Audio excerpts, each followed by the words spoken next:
Nung nangangarag na, anong naging epekto nito sa'yo?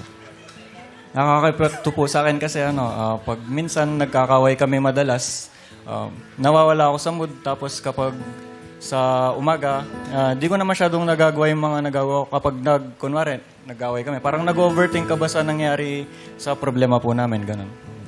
Aminin niyo, ang daming ganyan. Di ba? Pag mayroon kayong away o may something kayo ng jowa mo, di ka makaka-focus. Oo, apektado lahat. Overthink, ang Of dami-dami mong course. binubuo sa utak mo. Sira Di ba? araw mo Tas wala ka sa mood. Pati yung pakikitungo mo sa ibang tao, sa kasama mo sa bahay, sa kaklase mo, apektado yan. Yung nagagalit ka sa maling tao. Yeah. Kasi hindi ka magalit dun sa taong nakasakit sa damdamin. Correct. Or wala siya. Or para wala. may address mo Oo. yung issue sa kanya. Wala Yeah. kang mapaglabasan ng nararamdaman mo. Parang ano yun masakit ang ngipin mo. Gusto mo sa bahay ka na lang. Ayaw mo lumabas. Kasi apektado lahat.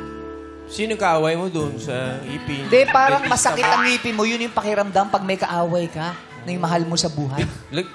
Oo, ganun yun. Oh. Oo nga. Ganun yun. I got you. Kaya mo siya. Mamaya mo na lang explain sa akin sa dressing room. Basta kami. Basta kakampihan kita. Diba? Tama, ganun yun minsan. Masakit sa ngipin. Oh. Mamaya explain mo sa akin. Ako pa. Tamo, nalito ka rin. Tamo na nito ka rin daw.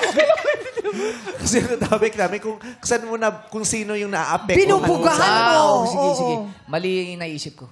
Tama! Oh, tama. Tama. Kala mo lang mali, pero naman tama. yan. Ang ibig niya sabihin kasi ang sakit, parang ang sakit ng kalingkingan na isakit ng buong katawan. Parang Yes. yung nararamdaman mo, ang daming epekto nito sa Wala, ano. malabo. Naiintindihan niya, di ba? Naiintindihan niya. Mahaba belt mo, malabo. Mahaba ang belt ko. Buti ka belt ko mahaba eh. Mahaba belt niya. Oo. Huwag kang magrala. Bakit? Oh. Manalangin kang maging belt ka. Para humaba ako. Pwede ba yun? Pwede ba yun? Mami, nakakatawa yun, mami. Pwede ba yun? Natawa si Mami.